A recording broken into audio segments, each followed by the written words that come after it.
आज मैं आपको एक कहानी सुनाने जा रहा हूँ। यह एक बहुत ही मार्मिक और करुणा से भरी कहानी है, जिसको सुनकर आपकी भी आंखों में आंसू आ जाएंगे और आपको उस इंसान पर दया आ जाएगी। इस कहानी को कहानी ना ही कहें तो ठीक होगा, क्योंकि ये एक असली बात है। आपको यह कहानी एक कहानी की तरह नहीं लगेगी, क्योंकि ये एक सत्य घटना पर आधारित है।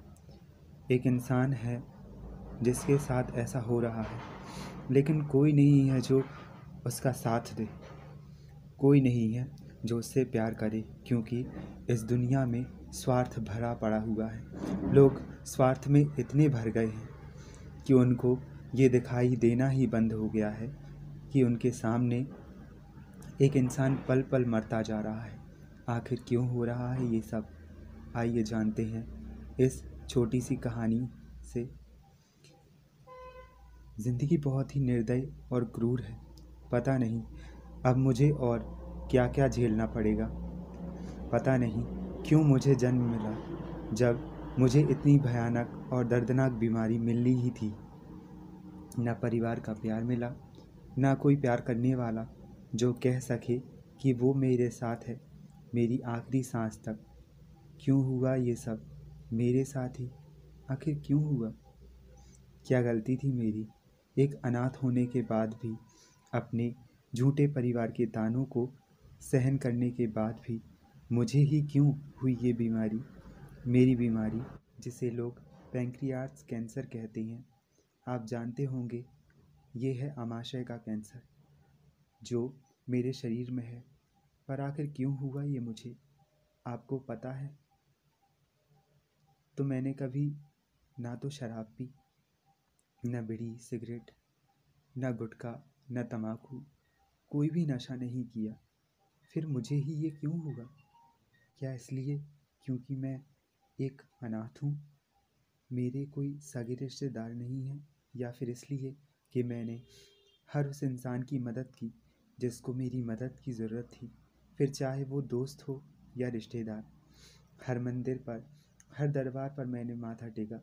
श्रद्धा तो मेरे अंदर बहुत थी, लेकिन ये क्या नियति ने मेरे लिए सोच कर रखा है, मैं इसे समझ नहीं सकता। जो मुझे कुछ पाने का अधिकार ही नहीं है, क्योंकि मैं उस लायक नहीं हूँ शायद। एक इंसान था जिसे मैंने प्यार किया, हर तरह से हर जगह उसका साथ दिया, लेकिन वो भी स्वार्थी निकला, जबकि उसे मेरी बीमारी के बारे में पूरा पता था। क्यों? क्या कमी थी मेरे विश्वास में जो वो भी स्वार्थी निकला? मेरी कहानी दूसरे लोगों जैसी क्यों नहीं है? मेरी ज़िंदगी दूसरे लोगों जैसी क्यों नहीं है? क्यों नियति यही है कि मेरे और मेरे विश्वास के साथ हमेशा विश्वासघात होता है? क्या लोगों की दया भावना इस कलयुग में मर गई है? मुझे ऐसी घटनाओं का सामना क्यों करना पड़ रहा है? मुझ अनाथ को ही ये सारे दुख क्यों मिल रहे हैं? क्यों मेरे मम्मी पापा नहीं हैं मेरे पास जो मेरा ध्यान रखते इस समय? क्यों माँ को भगवान ने छीन लिया, जिसकी गोद में सिर रखकर मैं अपने सारे दुख भुला देता? क्यों मेरे पापा नहीं हैं जो मुझे अच्छे से अच्छे डॉक्टर को दिखाते, ठीक करने की कोशिश करते, और जब मैं निराश होता तो कहते, मत रो मेरे लाडले, अभी मैं ज़िंदा हूँ? क्यों मेरे भाई बहन नहीं हैं जिनके साथ रहकर मैं इस दर्द को भूल बैठता?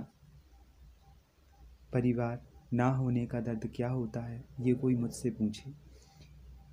ये कोई मुझसे पूछे। मेरा रोम रोम दर्द से चिल्लाता है और मेरी चीख सुनने वाला कोई नहीं। आप जानते हो पैंक्रियास के कैंसर में कैसा दर्द होता है? आप नहीं जान सकते, क्योंकि भगवान ना करे ये आपको कभी भी हो। मेरा दर्द मैं ही जान सकता हूँ, ऐसा असहनीय दर्द जिसकी आप कल्पना भी नहीं कर सकते। मेरा पेट, पूरा शरीर कांपने लगता है। मेरे पेट में इस तरह का दर्द होता है कि फिर मौत ही सबसे प्यारी लगती है। क्यों इस दुनिया में किसी को मेरी परवाह नहीं है? आगे की कहानी सुनिए अगले भाग में। धन्यवाद।